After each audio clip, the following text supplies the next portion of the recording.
Hello and welcome to the second annual Mack Brothers Award Show. If you're listening, we just cheersed each other and took a sip of our preferred alcohol. I'm having a glass of Merlot. and I'm having Modelo. Yes. What are we here for today, Matthew? We're here- tell you. Take it away, John. We are here to present the annual awards, the Mack Brothers Awards, to the deserving people. These These are the deserving people. this year's every year, starting last year, so it's not truly a tradition yet, but we're making it one. As of right now, it's a tradition. Yes, because we've done it around the same time. Yeah, And the last one got like 70 something views or something like that. It did pretty good for us. it did. So we're excited.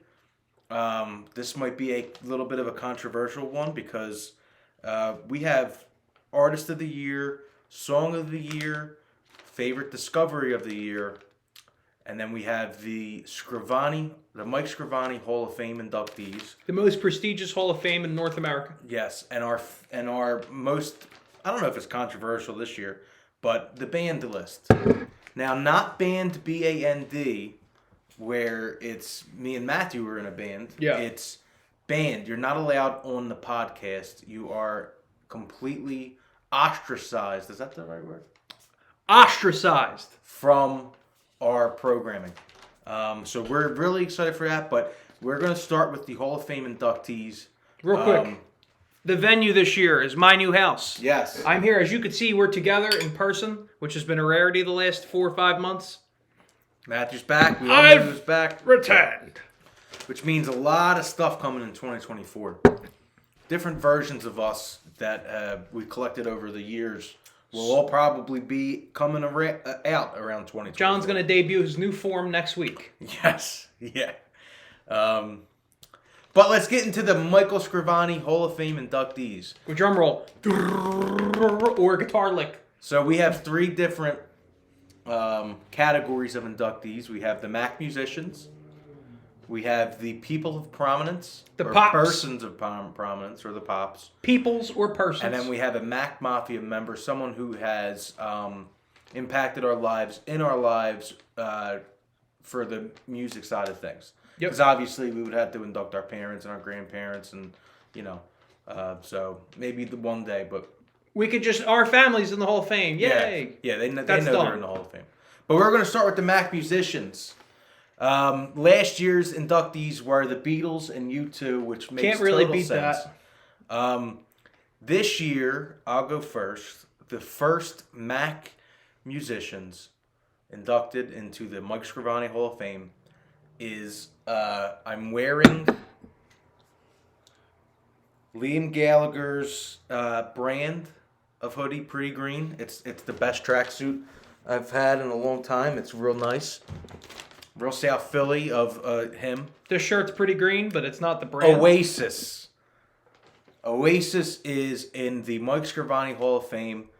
2 brothers that were broke, and the lead singer was a hooligan, and the lead guitar player was always making better decisions. They inspired us. Absolutely, we wouldn't be who we are without them. Oasis, Noel and Liam. It doesn't get much better than Oasis. Yeah, no, they're the perfect level of pop and rock and punk, and they're the last. They were the last of the rock stars. You could say the Libertines, but the Libertines broke up before Oasis did. So Yeah. Oasis, the last of the rock stars. We without getting arrested, we want to pick up the mantle of being some fucking.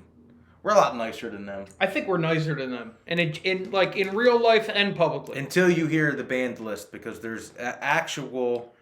We usually punch up, but sometimes, like our Sometimes favorite you have artists, to put your foot down and step. Exactly. I'm not gonna say it any better than that. Oasis, welcome to the Mike Scravani Hall of Fame. Next up, that's our transition music because the fancy award shows they have all the transition music. Next up, Mack musicians. Another group of brothers. Family, three brothers Family affair. brothers and a cousin. Kings of Leon.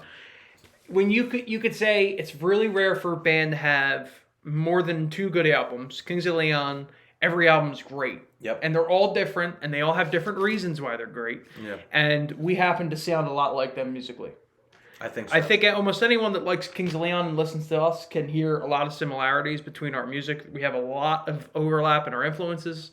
And some of their songs really do, I think, connect with me and John really well. We both are almost the same range as Nathan and Caleb as far as singing. So their songs are great to say. I love singing all their songs. I love playing all their songs.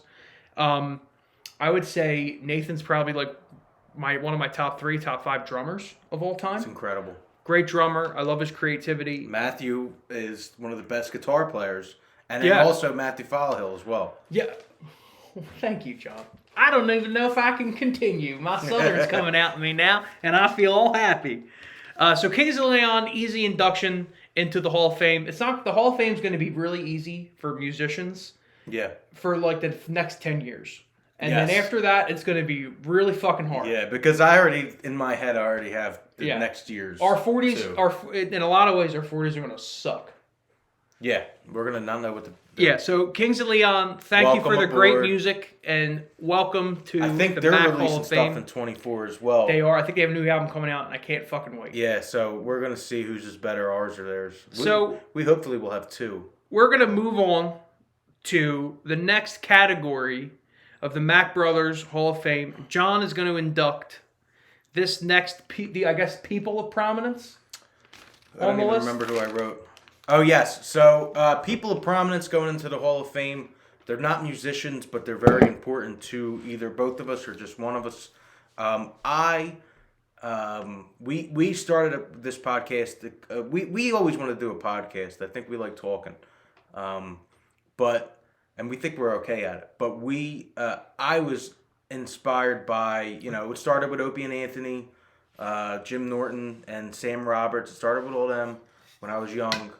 But no one has been a consistent voice in my life podcast-wise besides, no more than the Rights to Ricky Sanchez, Spike Eskin and Mike Levin, CJ, President Maury. The Rights to Ricky Sanchez, I listen to it every time it's out.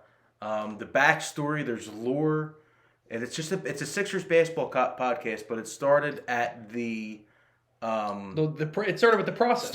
With the process. I might have started right before the process, but it started, I think, when Drew Holiday was traded, or right before that, and everyone was like, "What the fuck?" Yeah. And no one defended the process like they did. They actually coined the term "trust the process," and they're the ones who started Burnergate, which in turn helped. A Rights to Ricky Sanchez listener helped figure out that a lot of the Twitter accounts that were talking shit about Embiid were Brian Colangelo. He did his own research. He was able to figure out that all the cell phone numbers match. It's still one of the craziest stories. It's insane, and it's all because of 2 insane individuals, Mike Levin and Spike Eskin. I love their podcast. They're also great at podcasting. I just like hearing their voices. Yeah. They're very smart when it comes to basketball, but it's more than that. Rights to Ricky Sanchez. Welcome to the Mack Brothers Hall of Fame. Yes. Matthew, this one is definitely for you. I agree with you, but it's definitely your induction. So, it's been an insane year for anime, and I'm an anime lover. Me and John have both for our whole lives. We grew up on Dragon Ball Z. Yep. We grew up on all things anime. Anything you'd find on Adult Swim after a certain time, we watched Inuyasha, we watched all that stuff, and we enjoyed it very much, and we still enjoy anime. So I wanted to give a shout out to a creator who specifically, maybe not the most influential anime creator, that might be Toriyama from DBZ, but probably the second most. Ichiro Oda. One Piece has had a huge year. It was the biggest show on Netflix this year. And me and John, you got in the One Piece first, and then you got me in the One Piece. Shout out to Drank Taylor. And he's you obsessed now. You too. got Drank Taylor in the One Piece. Yeah, he's you got him with obsessed. It's one of those things where people catch on slow because it's a really long story that is really, at least in the early portions, meant for kids. But this guy's a really great writer. He had a really great year. He's told amazing stories. I look forward to One Piece. It comes out sometimes every other Wednesday because he goes on break a lot now because he's older. Shout out to Oda. You're incredible. He doesn't even show his face. How rare is that anymore? That he maintains his own, and that's his real name, but no one knows what he looks like. The Daft Punk. He has one of the largest media things in the world. And entertainment empires. IP, they call it, in the world, and no one knows what he looks like. They know a fish that he hand drew when he was a kid. That's what he uses as his picture. Incredible. That's so cool. Very cool. Shout out to the creativity, and it's a story about poor people in class warfare. That's really what the story is about. Yeah. So shout out to Oda. You're a person of prominence. Now we move on to an very exclusive club. Yes, the Mack Mafia induction, which is someone, like I said, in our lives. Yep. So it's weird to I don't even remember who was last year. It was Rich King. Rich King, yeah. So Rich King was very important in the making of the Marconi EP. The Marconi EP. But also, I think our musical development. And our musical development. Sometimes, it was just nice to bounce things off of someone who's been doing it forever. But someone who was there every step of the way until COVID and is now back as a friend in our lives. Not musically, but just as just another really good friend. That is Josh Stevenson. Josh Stevenson. He was the bass man for us when we were in the 1940s. Yep, he was the only competent musician we had in years until Nick came along for the brief time, and he was he was always the bass players. Dave Grohl said it best. Bass players, you don't really notice how good your bass player is until you play with a different bass player. Yep. And Josh is a good bass player. Yep. And we appreciated our musical time that we had with him. And officially, he's a member of the Mack Mafia. Salute to Josh. I should have got Josh wine. So, those were Class of 2023 Mike Scravani Hall of Fame inductees. Yes. Congratulations. You're not getting anything in the mail. No, we're going to hand deliver them in person. Carrier pigeon, too. Right, Ricky Sanchez, you get everything by carrier pigeon. Yes. Okay, now we move on to the awards side of the show. Also, I do want to say, the band list, I was inspired by it at Right, Ricky Sanchez. They have an extensive band list, and it's usually people that mention them. Wasn't that was a great one. That's incredible. Yeah, I wasn't thinking of that. That came from left field. But real quick, I wasn't. They have a huge band list, and it's from people that mention them but don't say their name. Oh, really? Yeah. So like, if a media person doesn't say their name but mentions them, they're banned. Or if they have like an outrageous take, Bill Simmons is banned. I'm the best host. Yeah. All right, we're moving on. All right. So next up, we have our favorite. Did we pick one? Or so we doing a live debate? All right, so we're gonna live debate. But we'll give the nominees, and then we're gonna debate. Fuck, we should have did this. Your nominees for favorite discovery are Nick Waterhouse. Number 2, Lemon Twigs. Number 3, Lola Young. Number 4, Ghost. Number 5, Idols. That's how I feel like they'd want me to say it. I think for me, it's a bit tricky, but there's a few names that I don't know Lola Young well enough to give her a vote. Lola, so I will say Lola Young had one great song, and that's all I knew about her. But her social media presence is great. I think we disagree on Ghost, how much we like them. So Ghost off the list. Yeah. But I do. I mean, Mary on a Cross. Great song. I listen to that now quite a lot. It's a great song. It's incredible. Great song. They have some fun music. They have a cover of a song. It's called Bible, and it's a cover of from a Swedish band from the 80s. Fucking rad song. It's a 6-minute song retelling the creation of Earth, and he plays God.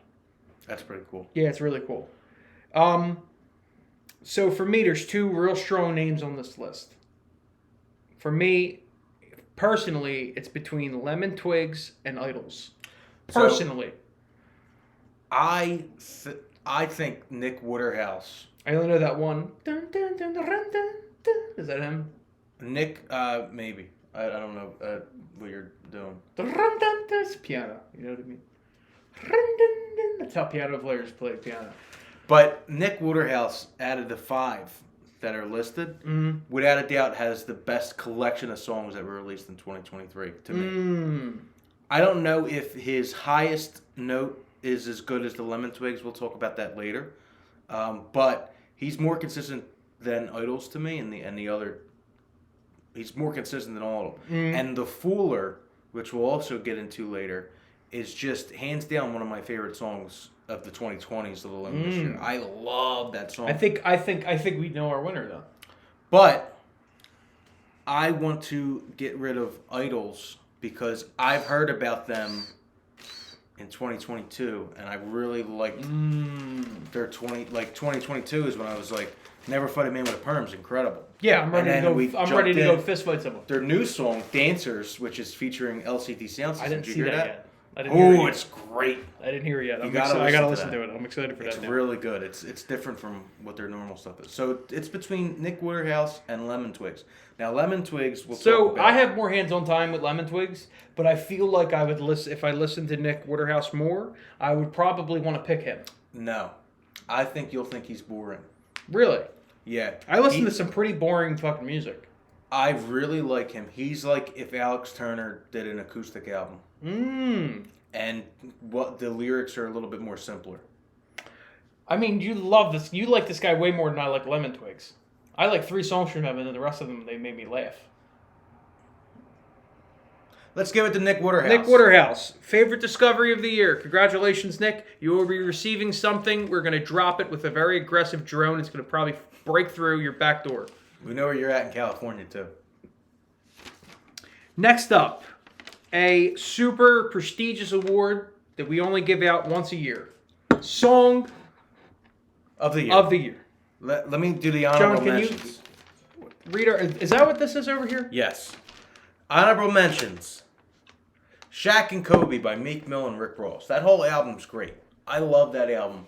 But I have to be in a specific kind of mood to hear that album. A lot of these songs I can listen to anytime. Next up, Depending on You, the Rolling Stones. My favorite from their new album, which is also really, really good. Dude, the live edition of their album. I haven't listened to the live one. Is it great?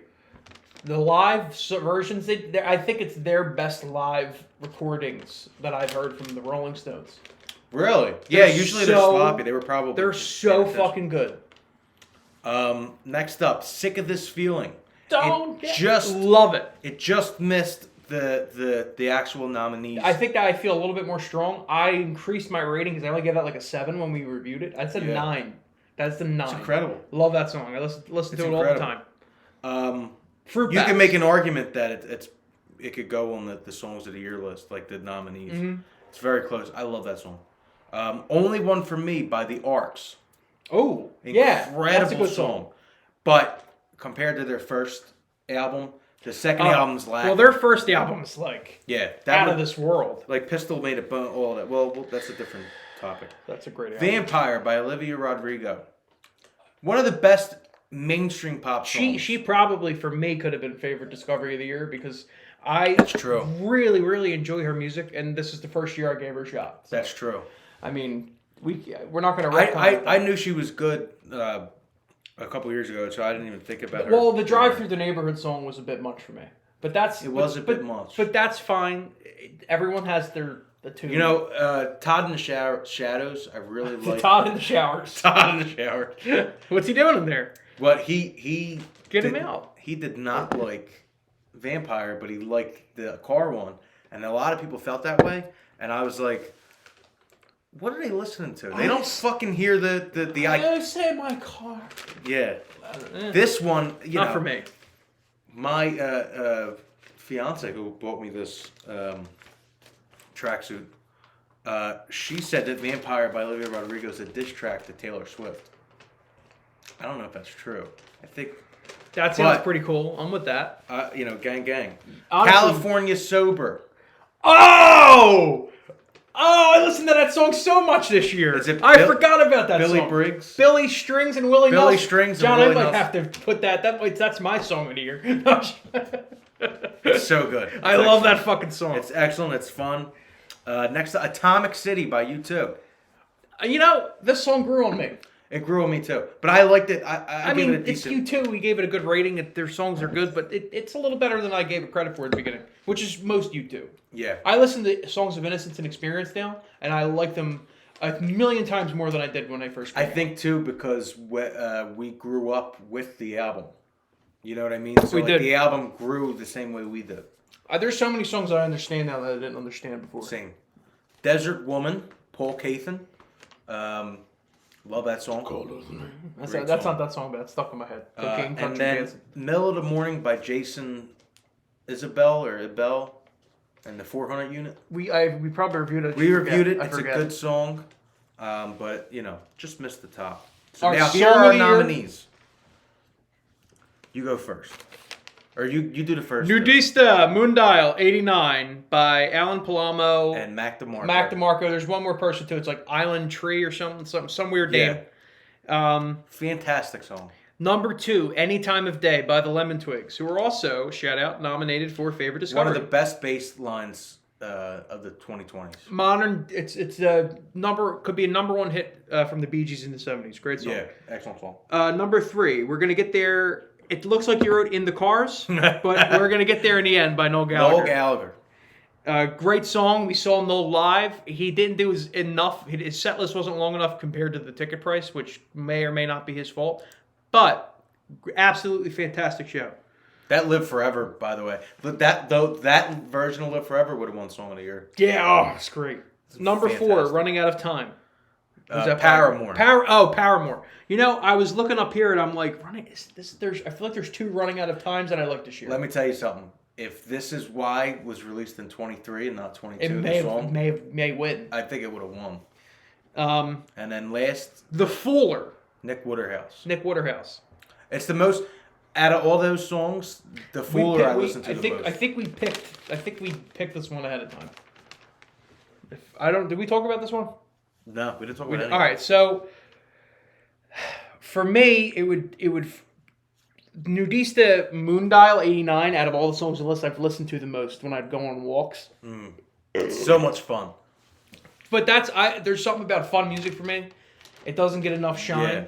It doesn't feel like a Song of the Year or winner, but it was worth a nominee because of how much fun I've had with it. I've had a blast, yeah. Yeah, You can listen to it in any state besides We'll probably listen to it when we're done this. Great shower song. Any Time of Day, for me, is just an all-time classic. Yeah, it could have been a 70s. Could have been a 70s. Mega hit. We're going to get there in the end. I feel for a song compared to anyone's songs is a great song. But I feel like for a Noel Gallagher song, it's probably my 47th favorite song from him. Maybe lower. It might be like my 60th favorite Noel Gallagher. Like, there's so many songs he wrote that I like more that I almost feel like it hurts the song for me because I like so many songs more that he wrote. I think this. So But I listened to great the song. single mix, and that's the one that I base everything off of. I listened to the album mix. And it's like not a mix. I mean, like they edited it. The You know cut, what I mean? yeah. They cut it down. But I don't know. It might be a little nostalgic. I was driving home from a safety convention, like pretty hungover, and I was in a rent-a-car, and it was Friday, and it was the day that the album dropped, or Saturday. I didn't get a chance to listen to it on Friday, and I listened to the whole album through, and this was the closing track. Yeah. And I was crying. That and Trying to Find a World That's Dead and Gone.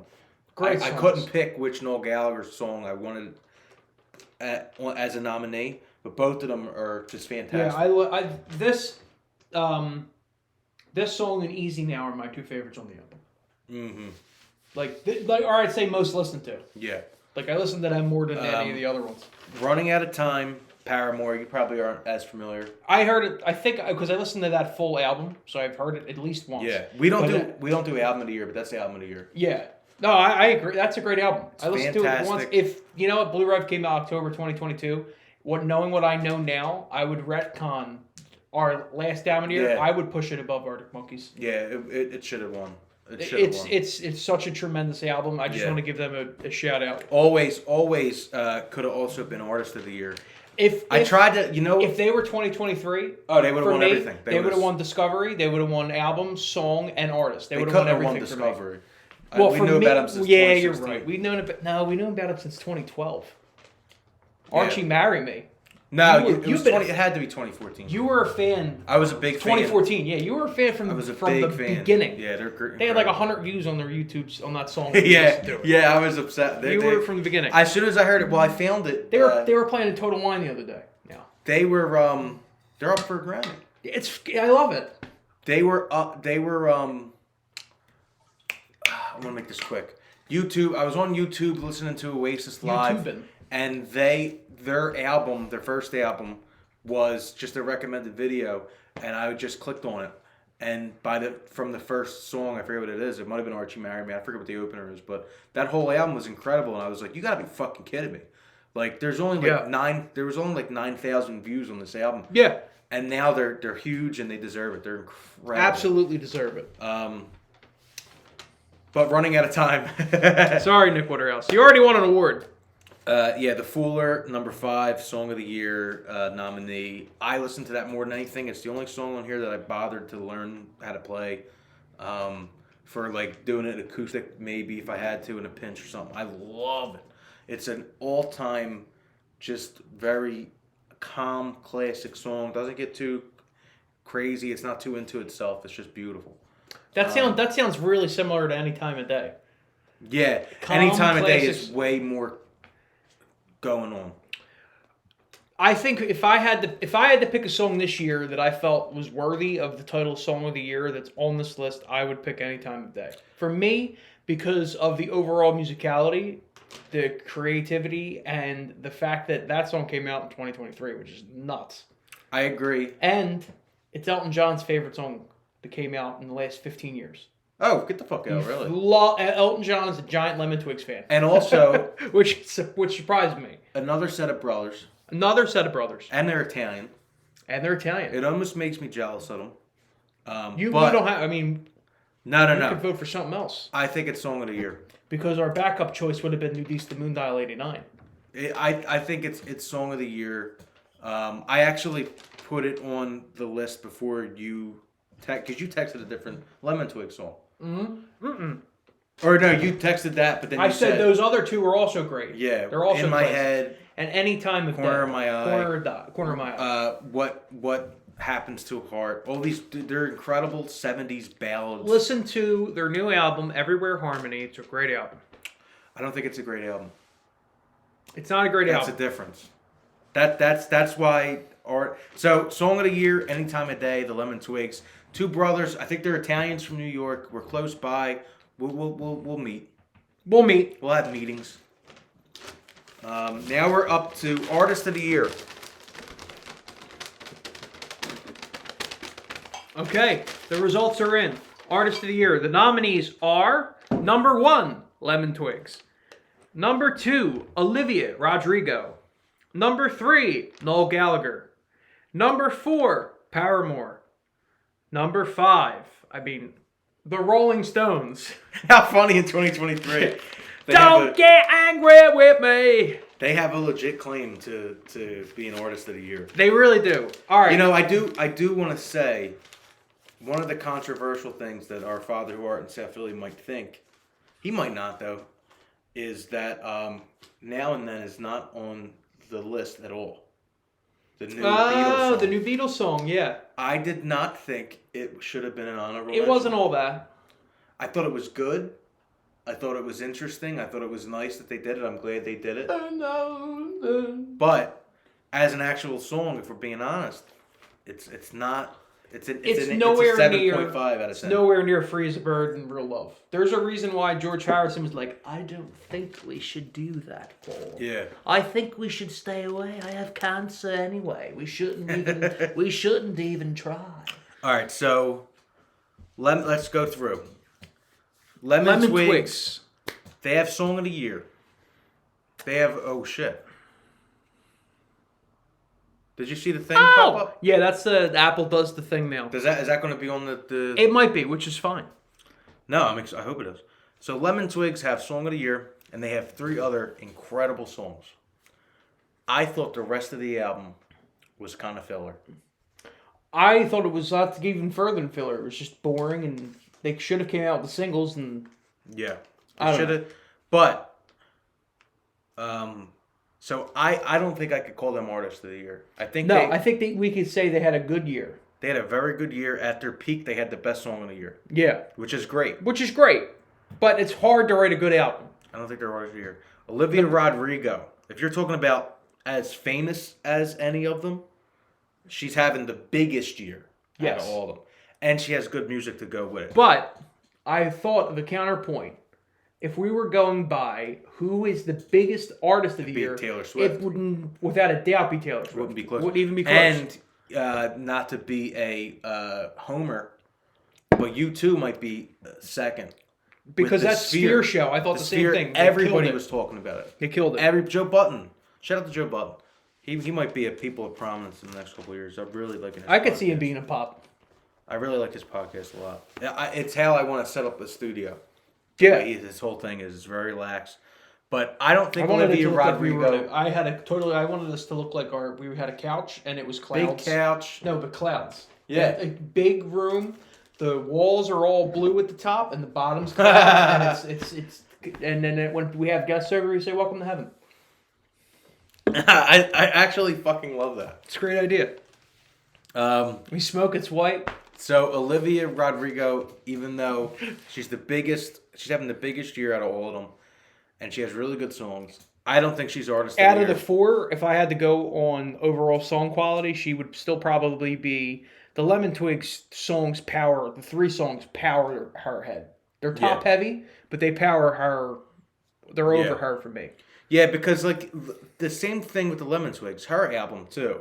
To me, felt like besides Vampire and what's that Good one for that You. Reminds me is Good Scoopski. for you, happy to That's have the you. last album. Oh, is that the last album? Yeah, the Good for You.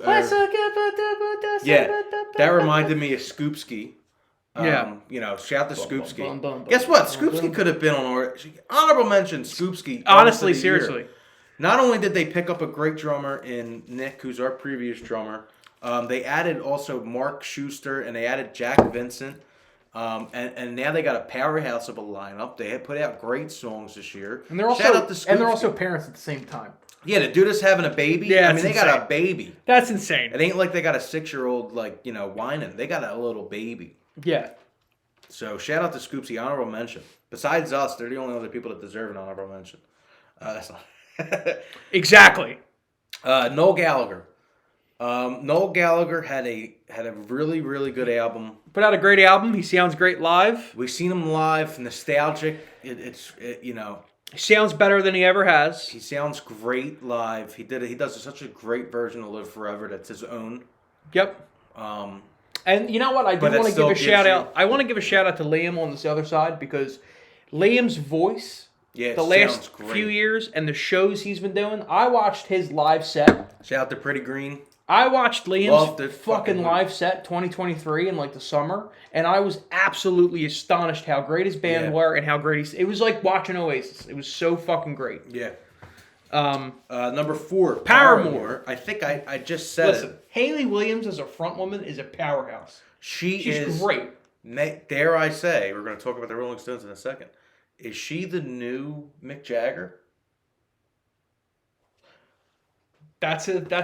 She's not. I mean, she's too good. She's too good of a live singer. Don't get angry with her. she's a great front woman. Paramore had a great album this year. They had a fantastic year. I love all the new stuff they're doing. Rolling Stones are in their fucking 80s. Yeah. And he has a song. Mick Jagger has a song that's stuck in my head. Yeah. I'm 27. That's pretty fucking cool in and of itself. Yeah. In my head, I'm driving in the car, and every now and then I'll just say, "Don't get angry with me." But as cool as that is, I think Paramore's Artist of the Year. You think Paramore's Artist of the Year? Yeah. I was going with Noel Gallagher. I think Paramore has the best album. Okay. Paramore's album's better than Noel's. That's actually I think I don't really want to say that. But I haven't seen them live, but from what I have seen, they're better live than any of them. They're more energetic. They have the lead guitar player from their lead guitar player is now the guy that tours with Vampire Weekend. And the song, this is the best. They matured and changed as artists, yes, which should always be respected. The guitar work on their new album is what really drew me to it. It reminds me of The Edge a little bit. Yeah. Like it reminds me of 90s. You know when Edge. I knew they were hitting a whole different situation, like their situation was changing when I heard This Is Why. Yeah. And not just the why, just the guitar, the downstrum chords right there are so powerful. I was like, what are we doing here? I couldn't believe it was Paramore. This is fucking great. Because, Paramore could have won Discovery of the Year because I never really listened to Paramore. I knew their songs. And I thought they were always a step ahead above, like, Fallout Panic Boy, at the Disco, Panic at the Disco, Boy. yeah. But I never really gave them any credit. And then when if I heard someone like Paramore, I would always go like, "Oh, cool, you're not so bad." That was always how I felt about them. But this album blew me away, and I don't say, I co-signed. I thought their new album was. I agree with you. To me, it's the album of the year. Running Out of Time, even though it didn't win Song of the Year, it's only because their lead single came out at the end of 22, but the album came out in 23. But This Is Why it would have been Song of the Year. Yeah. And from front to there's only one song on the Paramore album that I don't have like in my liked list on Spotify, and it's called Figure Eight, and that's even fine. That would be the best. And that's the only song on fucking Blue Rev I don't listen to. Is like fucking Figure Eight or whatever the fuck it's called. Yeah. Same. What a coincidence. Yeah, we need to fix that. We need to do a Figure Eight title. Yeah, make we gotta it good. We gotta have a meeting with them. But yeah, the Rolling Stones. How many times Rolling Stones would have won Artist of the Year for me in '76? So let's give it to. I don't think Paramore. And they leave me with a lethal dose. Paramore deserves it, and they're killing it. We're sanctioning it. Paramore, Artist of the Year. On to my favorite part of the fucking award show. The band list. Welcome to the band list. Imagine what you have to do to get on this list. Guess what? Let's save number 3 for last because I really got something to say. All right. We'll get it out of the way. I think this is kind of a pre-band, but it's a permanent band now. Jason Aldean. Yeah. Your band. Get out of here with your fucking bullshit. My music video wasn't racist. Get the fuck out of here. Your music video was racist. I lived in the South for 3 months this year.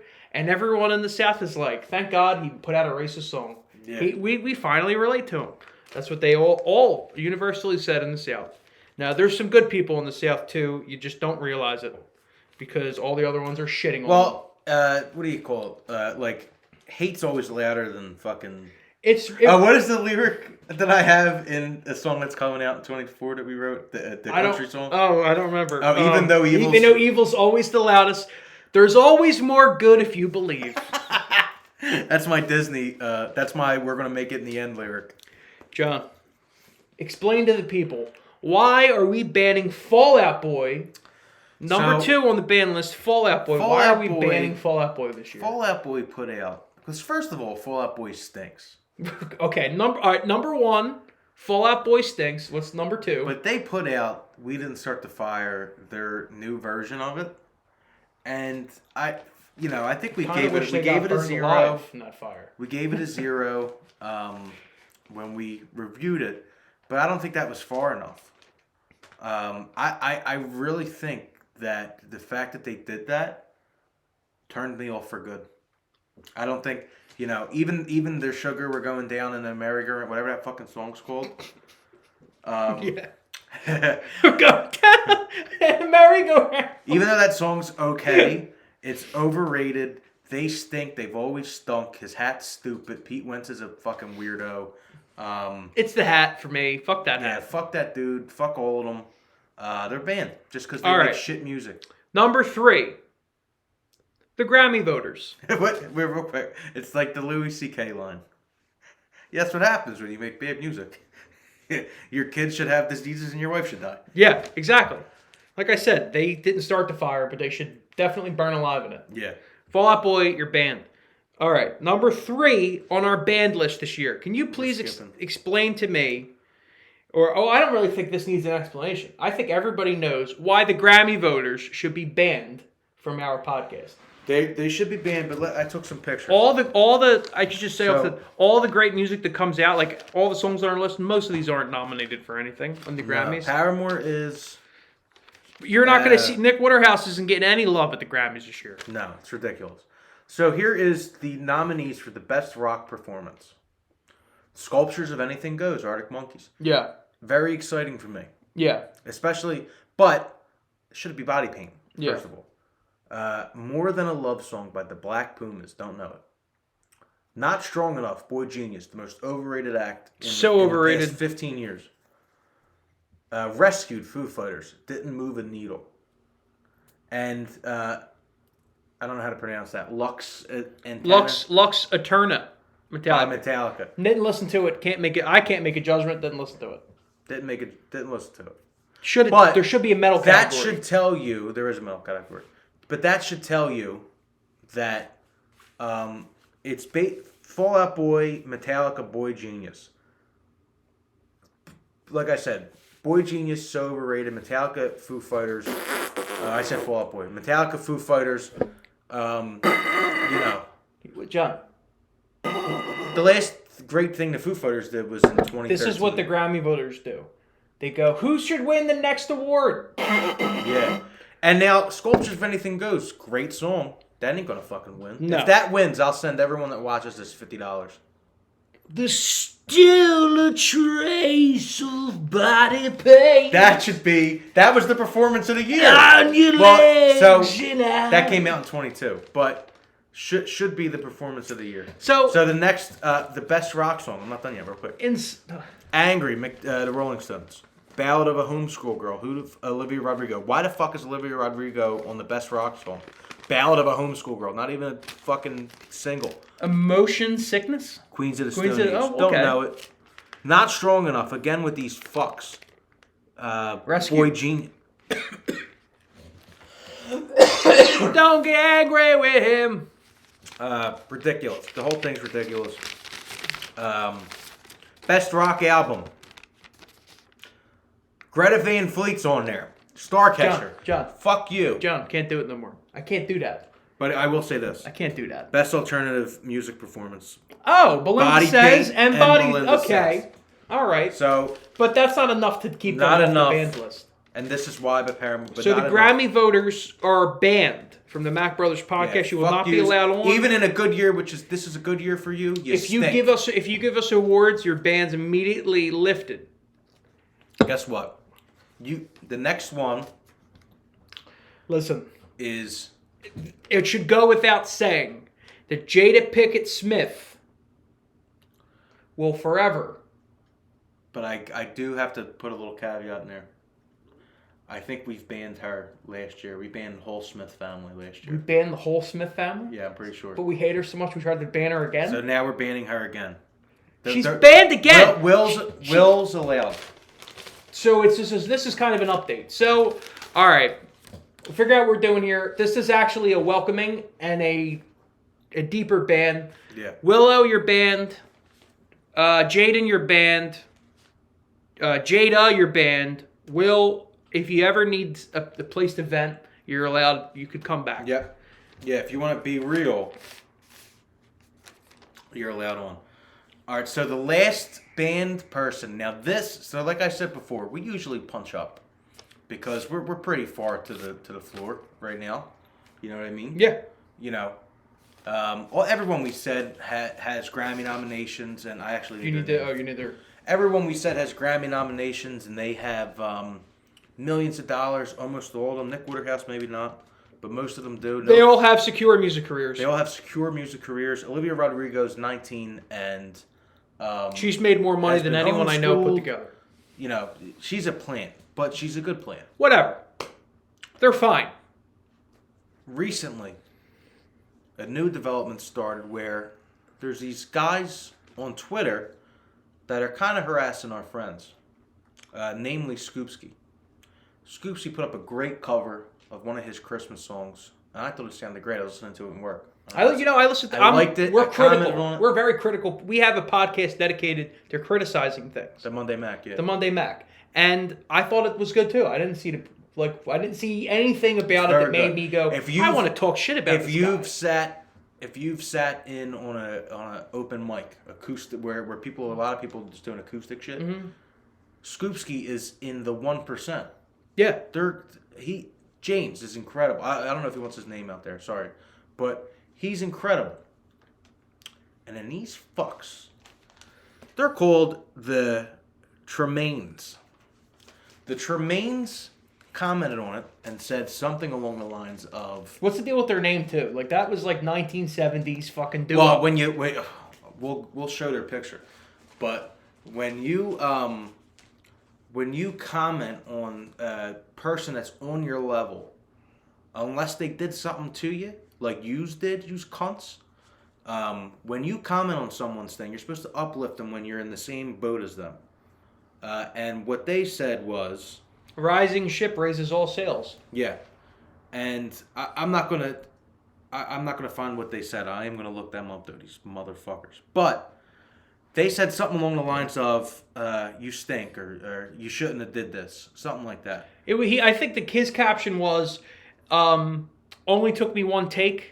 Or something in there, and it was because it was a really good version, and it's hard to do that in one take. And their comment, I think, was like, "I wish it was 0 takes because it's painful to my ears," or something really mean and nasty and totally unnecessary for, like John's saying, for people in our realm. So let's read their Spotify. The writing team of twin brothers Lance Bowser, stupid name, and Lee Bowser, even stupider name. First of all, here it is. They're renowned for composing an extensive catalog of beautiful love songs and rich melodic pop masterpieces. They have pop masterpieces. Masterpiece. We're talking. I mean, we're talking. Who do you think, Lee or Lance? Originally from New England. Where are you at now? Go back. You're at New England. You fucking dickheads. Go back. Go to the old brothers began performing when they were kids and have been enhancing audiences of all age in the U.S., the U.K., and enhancing Europe for 50 years. So these guys, they're old. Let's just assume that if they started from kids, they're in their 60s. Yeah. So you got two twins. They could be 68. Two bitter twins that get 56 monthly listeners. Now, we're around there. We floated the 40s and 50s. But we're in our 30s, and we would also never say that to anybody. And Scoopsky's numbers are triple yours, first off. Yeah. Second of all, he's genuinely posting that he was like, I'm proud of this. Like, I did this in one take. I changed he changed the key of the song to fit the acoustic of it. They won't understand that. You should dumb it down for the Tremaines. I don't think they get that. Fucking Beach Boy wannabe mop top loser cunt brothers from New England had something to say? Are you fucking kidding me? You geriatric fucking losers. Get the fuck out of here. Now, Scoopsky, I know that he's going to be upset that we're doing this. He doesn't want the negativity out there. Scoopsky, we won't clip. I'm sorry. We won't post this. But if you're still watching this, we stand by it. We do stand by it. And if you wanted us to clip it, I'd clip it. Yeah. I'll clip it. You text me on the side. We're not going to clip it. But what I'm saying is that there's no reason to bash anyone that is trying to build themselves up. There's no reason to do it. Now, obviously, besides the fact that they're bitter losers that have a fake career, that are saying they changed the lives of... Well, they enhance audiences. Not one of their songs has over 1,000 views. At least they're top 5 on Spotify, and they might have one hidden that has 1,200 or something. But not only that. Besides the fact that they're bitter, of course that they're commenting negative things to get attention. Yeah. Well, you got the attention. Say something to us. Yeah. And if you want to come see us, you don't like what we're saying, you little pussies, we're going to be at the Scoopski Show February 3rd. Scoopski, Bees, and Haha Charade. What a fucking gig, first off. I got to get the date up before I really promote it. Shout out to Bees and Haha Charade. But the Tremaines, you're on the band list. Wait, I want to get, while we... Well, you look up the details. Let me get this date real quick. Look up the date. Get the details. This is what you're supposed to do. What you're supposed to do is, your music friends, you support them. You show them gratitude. So, February... Especially if their music's good. February 3rd at Silk City. Scoopski, Haha Charade, and Bees. Now, Be there. Tremaines, if you got a fucking problem with what we're saying, you fucking dickheads, come see us there. And it'll just be me and Matthew, and we could knock the little fucking stupid mop tops you have off your head. You losers. They come in. Oi! Yeah. Oi! Cunts! Yeah. they got, like Billy they the got Butcher. fucking sailor tattoos. The good thing is we both look like Billy the Butcher, so we're fine. Yeah. Oi, cunt, come here. You're a fucking ghost. It really drove me nuts, and the funny thing is that people on Twitter would I think never we're fucking giving these say this. people, we're giving the Tremaines more time than they've ever had. Yeah. They've never had this much time. You're banned. They never will again. You're banned. You You're won't never be coming talked on. about again unless we film yous getting knocked out. Unless I catch you at sneak Silk City, dissing. February No 3rd. no sneak dissing. No sneak dissing. Pretty soon, the only place you're going to be able to put your music on is Dat Piff. Yeah. Okay? Yeah. That's and it. And guess what? We had the market on that Piff. We do. I know the CFO of Dat Piff. Piff Jr. Get the fuck out of here. Marcus Piff. Marcus Piff Jr. and his father, Diff Piff Jr. Those were the annual Mack Brothers Awards. It's another 2024. Congratulations, everybody. Is going to be a very fun year for us. We have a lot of music coming your way. We are going to be playing. We're both here. We're both ready to have more arguments and debates on our podcasts. So make sure you like, subscribe, listen, do all those things that all the people tell you to do. It's free. We haven't asked for money in years. We don't. Yeah, we're not going to ask you for money. Just listen to our shit if you like it, and if you don't, tell people how much you hate it and send it to them. Say, we hate these guys. And they'll listen to it too. Listen what they said about the Tremaines. They're so mean. They're so mean to the Tremaines. Yeah. Yeah. That one, one of their sons is probably... Congratulations to all our winners. Of course, the Mike Scravani Hall of Fame is the most prestigious Hall of Fame. Most prestigious. In rock and roll. Okay? So to be in it is a huge deal. I don't have anything left, but cheers. To another year. Happy New Year, everybody. Merry Christmas. Take care of yourself. Take care of yourself.